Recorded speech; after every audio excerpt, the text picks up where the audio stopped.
So I recently made a video where I experienced the Destiny 10th anniversary inside of Destiny 2, and I basically was disappointed on it. And I expressed that in that video, and I talked about why and what they could have done that would be better.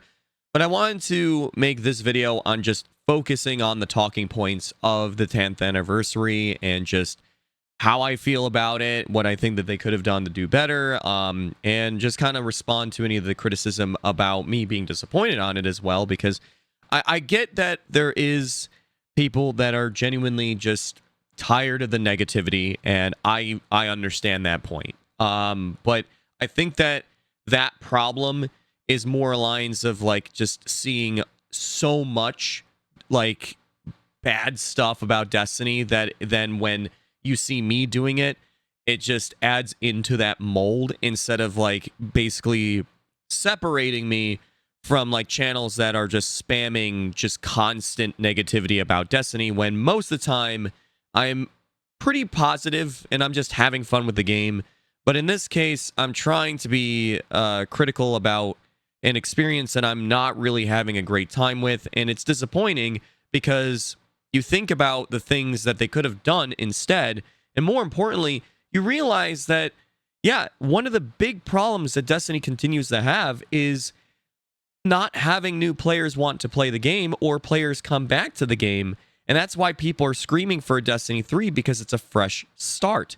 So all that just bad that's been happening with Destiny in the past, with like Lightfall and even Destiny 2 Vanilla, if you want to go all the way back then, like players started to leave Destiny from like the beginning. And when it comes to Destiny 2, it's been around for 7 years, and there have been really big pain points throughout that 7 years that has led to a lot of players leaving, a lot of players picking it up, and then just being like, yep, nope, this part of my experience, I don't like this, I'm leaving, I'm gonna go play whatever other game out there, whether it be a looter shooter as well, like Warframe or First Ascendant now, or just move on to a different genre entirely. I don't know, but that's been happening a lot. And trying to get players back on, whether it be new players or pre-existing players, it's really tough when you make really, really bad decisions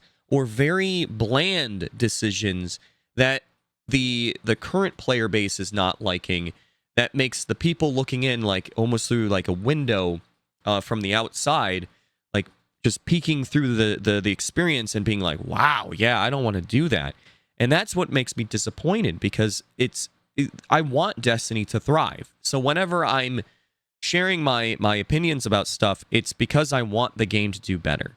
And yeah, I did not really like the 10th anniversary. Now, I know there's a little bit of cope going on about them saying that this is just the beginning. I really want you to understand that Bungie likes to use a lot of wordplay to make things sound like they're better than what they really are. What I mean by this is everyone was taking a statement from Bungie where they were saying there's more to come.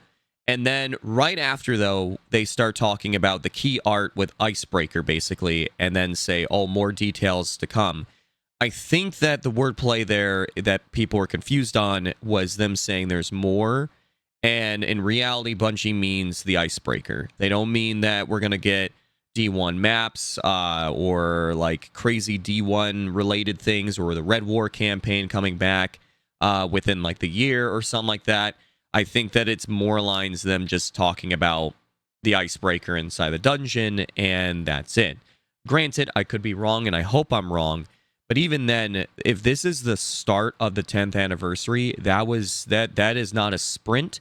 That is tripping over the starting line.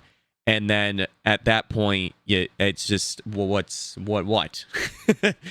So I just don't think, it makes no sense to me why they would release anything for the 10th anniversary if there was going to be like something really, really crazy down the road, and or without telling us. But I get that's something that people have been telling me nonstop. I just think that it's wordplay where it's like they make it sound, oh, there's a ton, when there's really not, because they're using the word more could mean just info, like more info on Icebreaker alone, because They mention the key art as like an example, and the key art only shows that one little detail, the icebreaker, and that's it.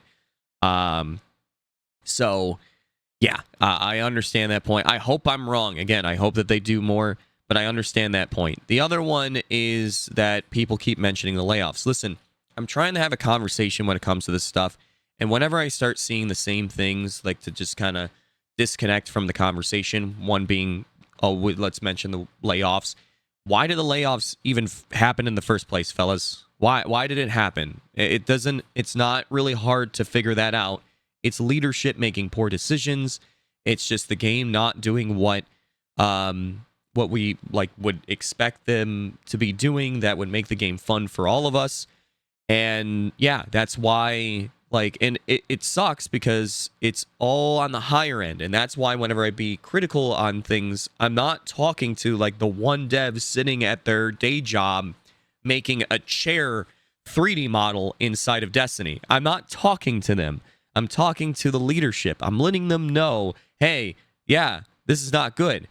Like, I think that a lot of you need to understand that point when it comes to game development is there's always going to be someone that's making all the decisions. It's just like any job that you're doing. That's how it works. So whenever I hear that excuse on criticism that I'm trying to give, you're not part of the conversation. Yeah, I get it. Yes, we know. I know that there's not going to be much content because of the layoffs, but this is stuff that was planned a year ago, like way ahead. They always talk about that like these ideas that they didn't even think about the 10th anniversary then.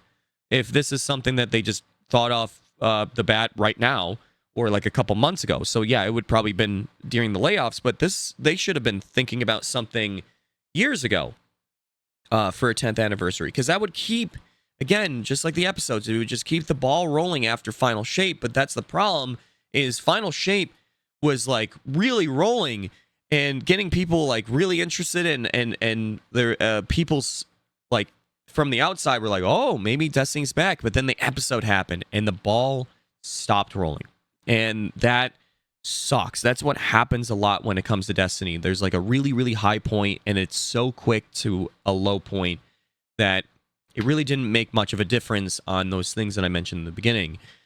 So yeah, with the 10th anniversary, it's just, yes, it's disappointing. And yes, I know that there's layoffs, and I understand that point.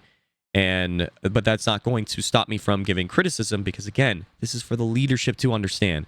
They're the ones that are not listening to feedback and not understanding that, yeah, the reason why things are not being sold as much, like the Final Shape was amazing and it didn't sell well, and they're probably scratching their heads like, oh, why is that? Maybe because we spent too much money on this and we should make really small DLCs and just do that or whatever. It's because people got sick and tired of paying so much money for an expansion that slaps you across the face. Lightfall was the last straw for a lot of players. Again, you got to look at the mindset of those that you screw over. And that, again, Destiny 2's been around for 7 years. Like, trying to bounce back every other year, it's like a paddle ball. Like, we're hitting the back of the paddle, and then we're like, how do we bounce back? Oh, we'll just do it instantly, and then we go right back. It's like, it's just constant. And that's the problem with Destiny, is that it just doesn't stay away from the failure or like the problem where people are leaving, where it, like, oh yeah, I'm done. Like, that you see all like the memes about like Destiny being over party kind of thing, and that's what I'm talking about, where it just keeps going back to that every other year or every year at this rate. I mean, I don't know, but that needs to stop, and it hasn't, because poor decision making at leadership. So if you're having fun with Destiny 2, that's not what I'm trying to ruin. For crying out loud, if you don't want to see negativity, don't click on a video that says something bad about the game. Just stay away from it. Trust me. I mean, I did that when Fallout 76 came out. I was so sick and tired of seeing video after video talking about the glitches and bugs and how impossible the game. Like when Fallout first came out, for example, a lot of people that were talking about Fallout first and how ridiculous it was weren't even playing the game at the time. But they were like, oh my gosh, they're asking for so much money for this game. I was so sick and tired of hearing it because I was playing the game and I didn't mind it because all the updates and stuff were basically free. Like the game technically was free to play. I mean, I'm still confused why they never make it like full on free to play when they really should, and just have the Fallout first and all that stuff. But anyways, like I get that. I still have fun with Destiny at times, and I still will make content on Destiny. But when I make my videos, it's because I'm sharing my thoughts, and I want to have that freedom to do that, to share my thoughts and give criticism and have that conversation. So when it comes to the 10th anniversary, no, I didn't like it. And yes, I thought of some ideas of how to fix that. But the problem is I think the damage of Destiny 2 has already been done. That's why, like, when it comes to Destiny's way later future, I'm still very, like, I don't know. I don't know if that's going to be enough. Because, again, they have to not do just, like, a No Man's Sky level of turn back. Because No Man's Sky, yes, it had the worst launch. It was a nightmare. And that, from there, they started to bounce back, and they stayed on that. What you don't realize is again, look at Destiny 2's history. It's been fall down, get back up, fall down, get back up. It needs to not do that. Like, they can fall down and be really, really low to the point of, like, No Man's Sky's launch kind of thing. And Destiny 2 had a really bad launch, but it's got to pick itself up and stay up there. And it hasn't been able to do that for at least 3 years, 2 years. Like, it's been really rough. So that's why you see people saying, just make a Destiny 3. And even I'm at that point, because then it would get people to get on the game and give it a try, because it's a fresh start. Fresh start for everybody. Like, let's start over. But granted, there needs to be a reason to also do a Destiny 3 other than, like, oh, just put a number on it. Like, innovations and stuff, which I've talked about in previous videos. But when it comes to this 10th anniversary, where it would have been at least like to kind of get people's interest on the outside to want to try this stuff is actual content. And I'm not even saying like brand new stuff, like high tier content.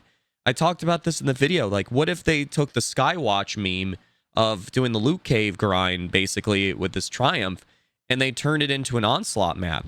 Maybe decorated with a bunch of, like, you know, broken engrams on the ground everywhere, or, you know, who knows, and just having, like, tons and tons of enemies flooding towards the bank and stuff, like, just like, well, it's Onslaught, and do that. And I even mentioned that they could have added, like, some D1 combined arm maps. I mean, First Light technically is in the game. It's in Shadowkeep's Patrol. I completely forgot about that it's actually, like, out there. But, like, just kind of change it a bit to fit for, like, PvP and Onslaught, and allow the vehicles again in that map, and have a PvP mode focused on these larger maps. Like, start bringing that back. It doesn't have to be, like, 8v8. It could be 6v6, but they did try to do the 8v8 thing recently, which I do miss, by the way. That was really fun, and that's where my excitement and my curiosity about Destiny's future for PvP is coming back, because I do miss, like, the combined arms experience, and just, like, seeing where that would go with, like, big team battle. But I mentioned that, and that would have been reusing stuff, but in a smart way, where people are like, you know what, maybe I'll try that. And not only that, the loot. I mentioned that what if they took, like, Rise of Iron, like, weapons, and maybe even, like, armor, like, instead of just the Destiny 10th anniversary armor, like, they give you that, like, for free. But maybe there's, like, other stuff, like the Forge armor, whatever, or something. I don't know.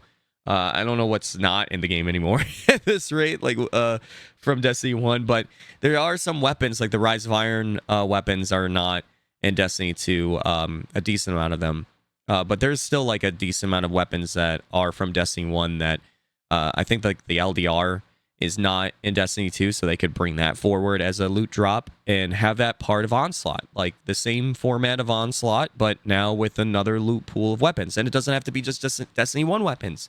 They could bring back the Black Armory weapons, the Kindled Orchid and stuff like that. Like, take things that were fan favorites from Destiny 1 to Destiny 2 that aren't in the game yet, and yeah, bring them, give them new stuff and make them interesting. That would make the loot grind worth it as well. These are things that I'm thinking about that wouldn't be like super duper expensive. I mean, I'm not a dev, but it's not like you're starting from scratch on what you're trying to mold, what you're trying to make, if that makes sense. And I even mentioned that they can even just take the Red War campaign, bring that back, give it legend difficulty, and boom, there you go.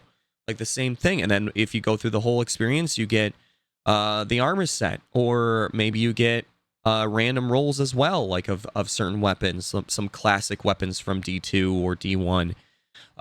They could have, brought back Forsaken. They could have taken anything back from the DCV and does stuff like that. And when I start to go like a little bit higher to like how much work it would be to bring forward, I said Wrath of the Machine. Imagine Wrath of the Machine came back, and that had like weapons and stuff. I granted the exotic wouldn't be Outbreak because we already have that, so they could do something different. Could be any other exotic from Destiny 1. They could do Zalo. Imagine Zalo gets a redesign where it's like Siva stuff and jolting. I don't know. Something cool to think about, I guess. But the point I'm making is that there's a lot of ideas. And they went with the idea of making an armor set. Granted, they were cool. I don't mind those.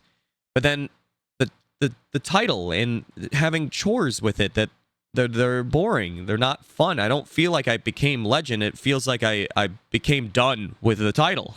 Like, it was just tedious. So when it comes to all these ideas, that's what disappoints me. You think about if they did it this way and that way, it would have piqued players' interest and keep away from that dropping to the floor that I keep saying, where they pick themselves up with Final Shape and then the episode comes out and whoosh, right back to the floor. And it's really disappointing. It really, really is. And if you love Destiny, this should also bother you, like that they didn't do something to make the game like stay on its feet.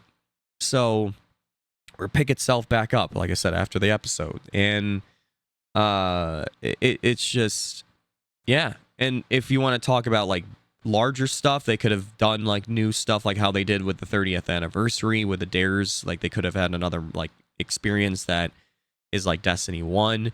They could have brought forward all these Destiny 1 strikes. They could have done SRL. They could have done a lot of things that are a lot larger than just what I mentioned, like porting certain things that are assets that are already in Destiny 2, or things that are really easily already made in Destiny 1 that they could just port over. Where's your heart? So that was the main thing that I was just trying to get across, is that it's disappointing. In the end, it's disappointing. And that's how a lot of us are deep down feeling. No matter if you're really, really enjoying Destiny or not, you really do want this game to always stay just your favorite game, or the game that you want to play all the time. And that's what I wanted Destiny to be. And yeah, this 10th anniversary has made me feel like they just don't care at all. I mean, with all the things that you've been hearing about what leadership is thinking about Destiny and Destiny 3, well, it's too risky and stuff, just feels like they don't care. Feels like they just want to move on to Marathon and get a new audience. Like they're like, let's move away from that. Let's move away from the Destiny franchise, which is really, really disappointing, because I just think about how big the universe of Destiny is for like shows and movies, and where it would start branching out to a larger audience to get their interest on the games. I mean, look at what happened with the Fallout TV show. That alone got people to get on Fallout 76 and be like, wow, the game is actually good? What happened?